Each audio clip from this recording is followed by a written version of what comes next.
Is my audio clear?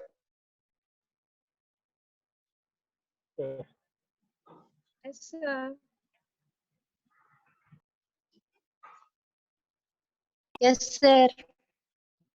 Okay, ma'am.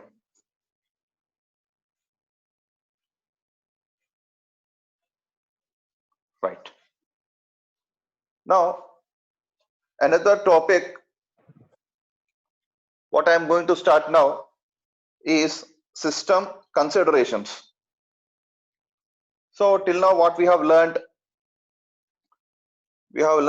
how to design an optical system based on some considerations. That is the first topic which you have learned. Next, the second topic, we have learned about how to choose the components in order to design an optical system.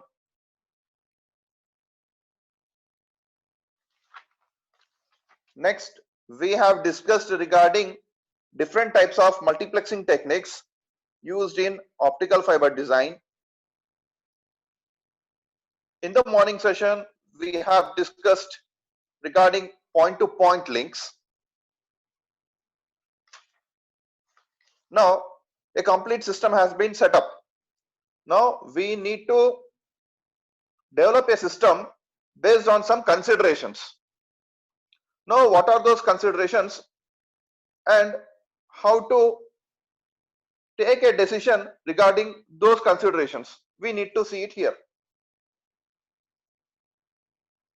So, the following steps should be followed in order to develop a system. I repeat, in order to develop an optical system, the following system considerations have to be made.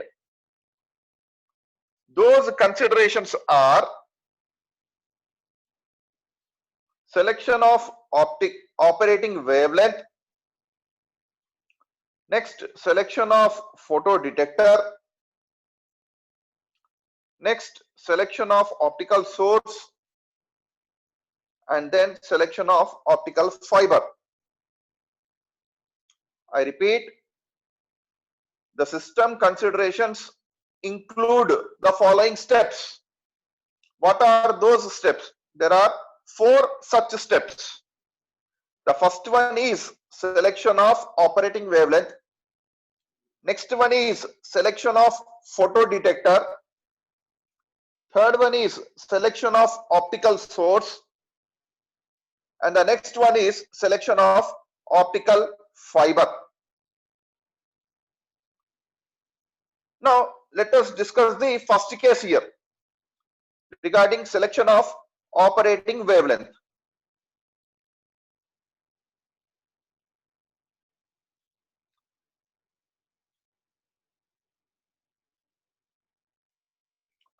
Now, before selecting suitable components, the wavelength should be decided. I repeat, before selecting other components, first of all, you need to decide the wavelength.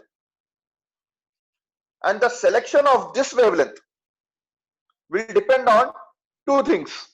One is distance, another one is attenuation. I repeat, before selecting other components, first you need to decide the wavelength. And this wavelength is decided or selected based on 2 things. One is distance, another one is attenuation.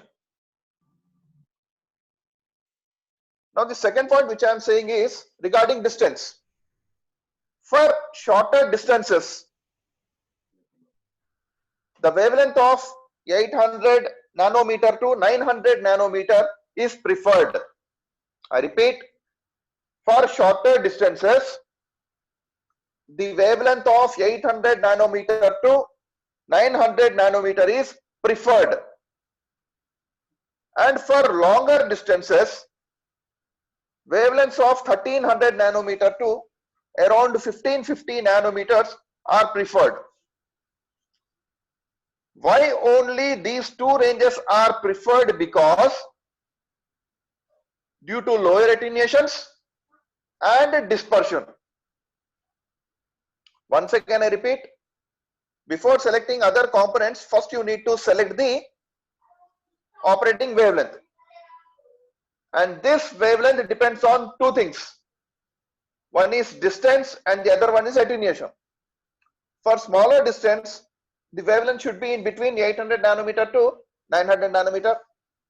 For larger distance, the wavelength should be between 1300 nanometer to 1550 nanometers. Why only these two ranges are selected means due to their lower attenuation and dispersion.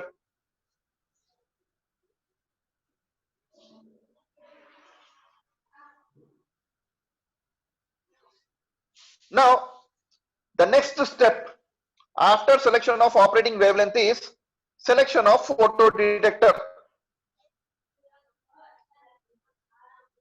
And the selection of photodetector depends on the following factors.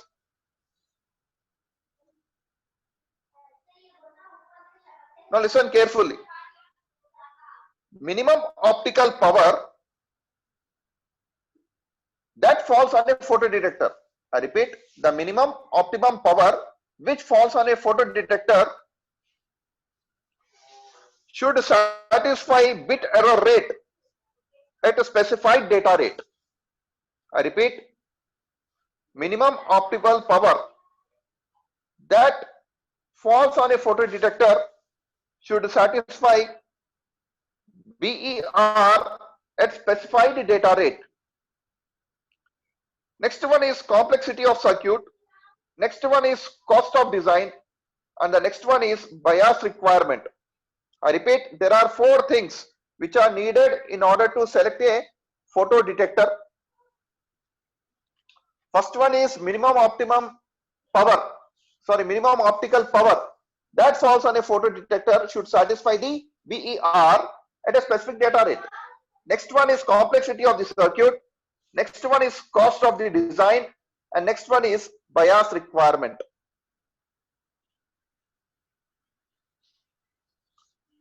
Now the next one is selection of optical source. After selection of optical detector, next thing is you need to select an optical source. What are optical sources? LEDs or lasers. In order to select optical source, the following parameters should be considered: signal dispersion, data rate, transmission distance, cost, optical power to be coupled, and circuit complexity.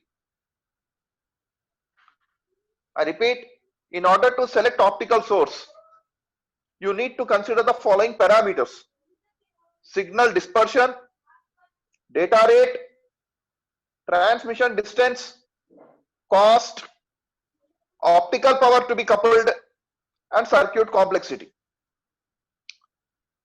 And the last step that we are going to do is selection of optical fiber. Now you know the types of optical fiber. What are they? Step index and graded index. Again in that, single mode and multi mode. Now, and this selection also depends on three parameters. One is numerical aperture, another one is attenuation characteristic, and another one is losses due to environment. I repeat, selection of optical fiber depends on three things. One is numerical aperture, another one is attenuation characteristic, and the last one is losses due to environment.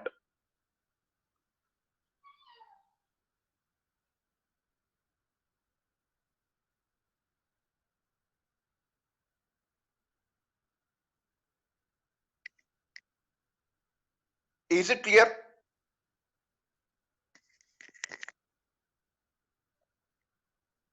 Hello?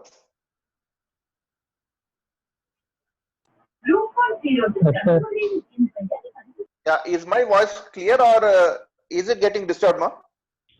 Yes, sir. If at all is if there is any problem that you can't hear, please let me know it. Okay.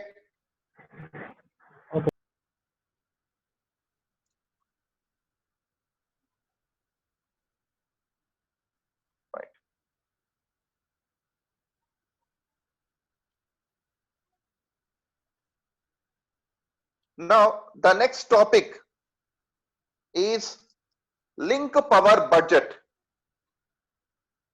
See, you will get problems on these formulae.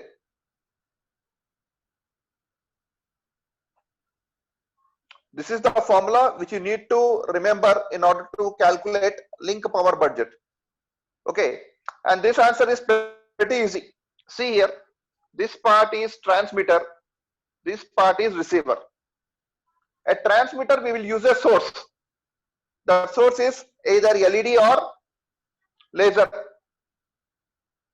So here I have taken it as LED. And at the receiver, we are going to detect. Then we have to use detector, which I have used here as photo detector. I repeat, at the transmitter I used LED. Here I have used photo detector. Now what is the purpose of using link power budget? It is used to calculate the entire power present in the optical fiber link. I repeat, this link power budget is used to determine the total optical power present in the optical fiber link.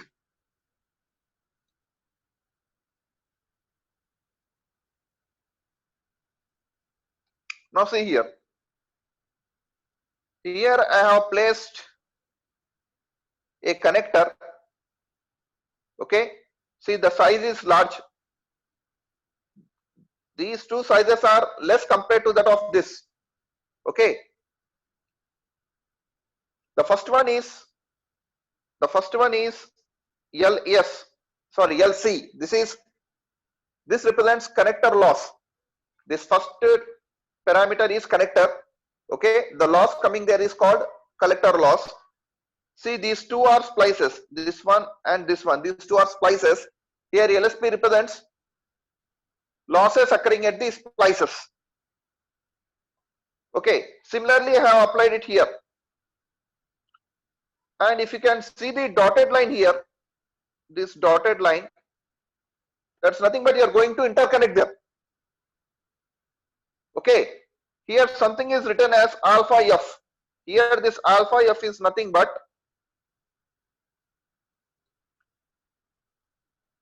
loss. Which loss? Attenuation loss occurring into the fiber. I repeat once again, in the circuit,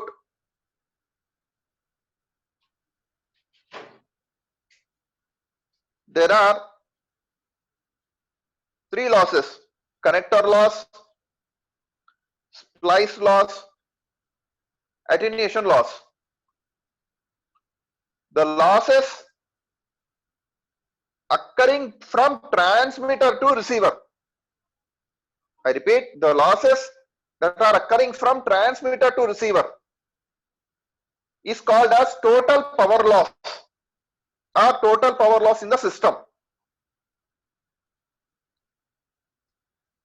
Here there is another term called link power margin,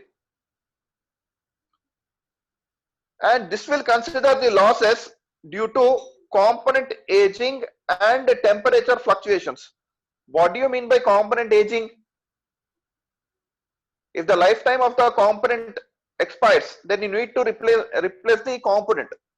Okay, if the components become old, that is called component aging. Temperature fluctuations. See, some components may get rust if it is rainy season.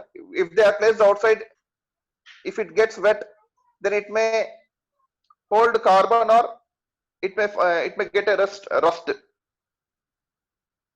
So likewise, link power margin is going to consider the losses due to component aging and temperature fluctuations, and this margin will be around 6 to 8 dB.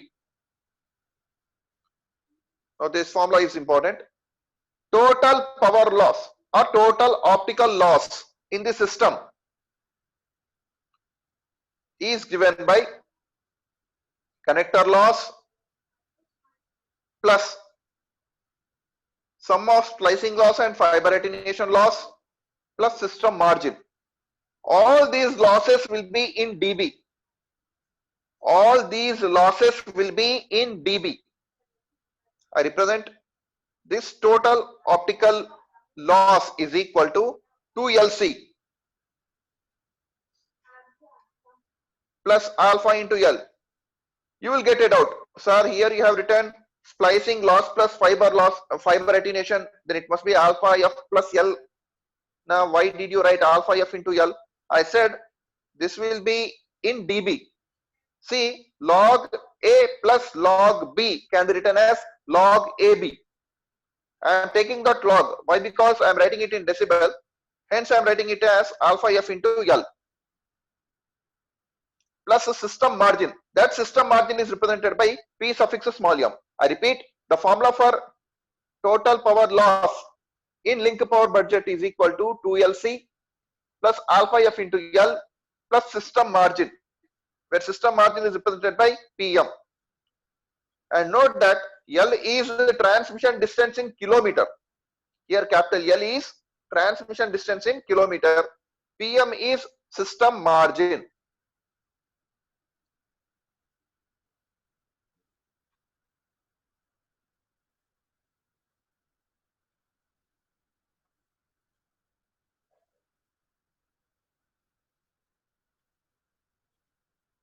Right. The next topic is rise time budget. See this topic. On this topic also you are going to get the problem. Today in the morning class, we discussed regarding rise time budget.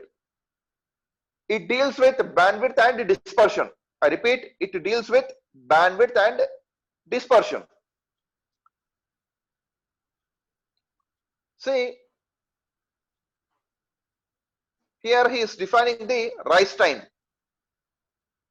The total rise time of the fiber link is the root sum square. I repeat, is the root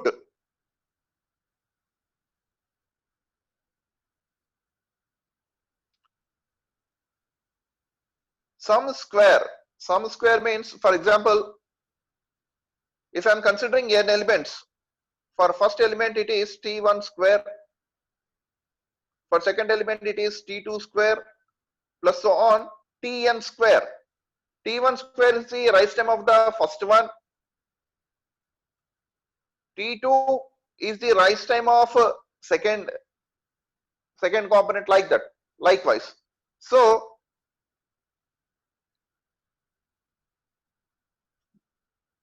the entire system rise time is given as root of. Here it is written as power half. Power half means root of summation of I is equal to 1 to n Tri square. Tri square means rise time of first term to nth term square under root. This formula you need to remember. T system is equal to root of Tr1 square plus Tr2 square plus Tr3 square and so on. Okay.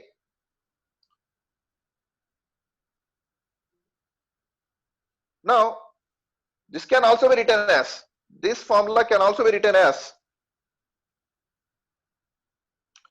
T system is equal to root of Ttx square. This first term represents transmitter's rise time. The second term T mod square represents rise time of modal dispersion. I repeat, this is nothing but modal dispersion rise time. The third term, this one represents group velocity dispersion rise time, and the fourth one represents receiver rise time. Now individually he will write the formula. What is the formula for rise time of modal dispersion? What is the formula for group velocity dispersion? What is the formula for receiver dispersion? He will go on writing the formula. See, this is the formula for modal dispersion.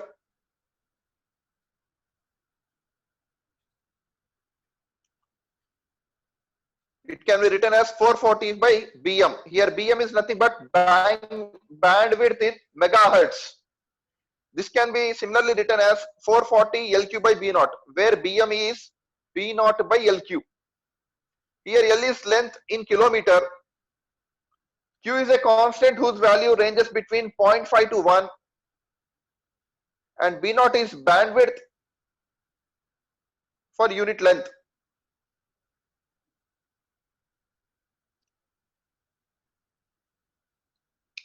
See, for total system, you need to remember the formula root of transmitter rise time square plus modal dispersion time square plus group velocity time square plus receiver time square. Four things are there in the root. First regarding transmitter, next regarding modal dispersion, next regarding group velocity dispersion, next regarding receiver. Now we came to know first one. What is that? Modal dispersion time. The value is 440 Bm or 440 by B naught into LQ.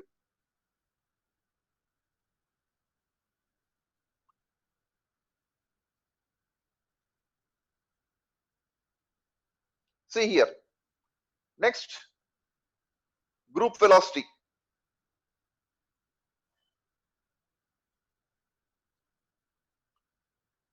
Group velocity rise time is given by d square sigma lambda square L square. Here d is dispersion, sigma suffix lambda is spectral width, half power spectral width, L is length of the fiber.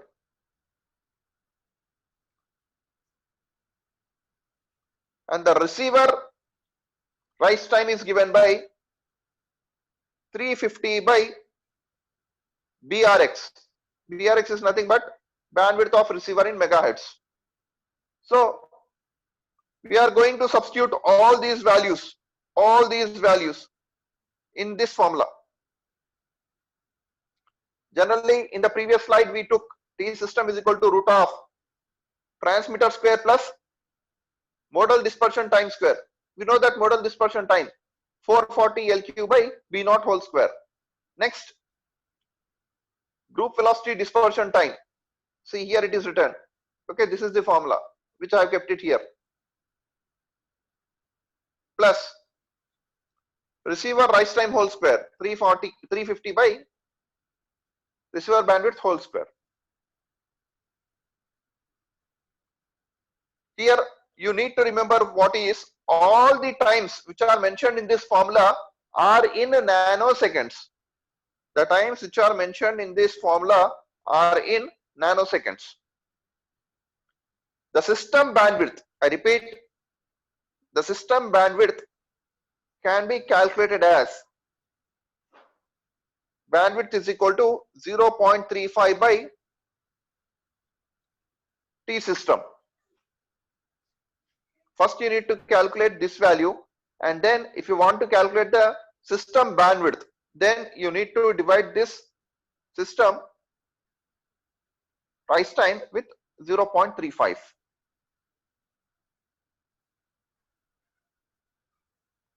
Understood this part?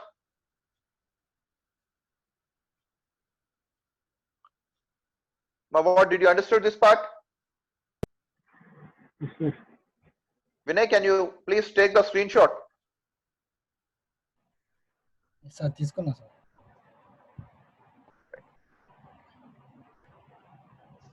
With this, we have completed around 70% of the unit regarding revision. There are only 3 topics remaining. We have a next class on 5th of this month. Okay, on that day, I will complete it. Okay, this is just revision now. I have already completed this entire unit through the videos which I have sent you. Okay, I have sir. even explained you the PPTs. Okay, I have also provided you with notes.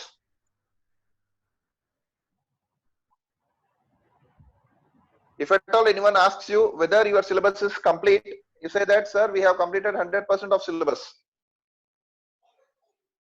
Okay, Okay, sir. Again on fifth, only 3 topics are left. I'll explain those to you. Okay, I'm ending the session now. Okay, sir. Thank you, sir. Okay, sir. Thank you.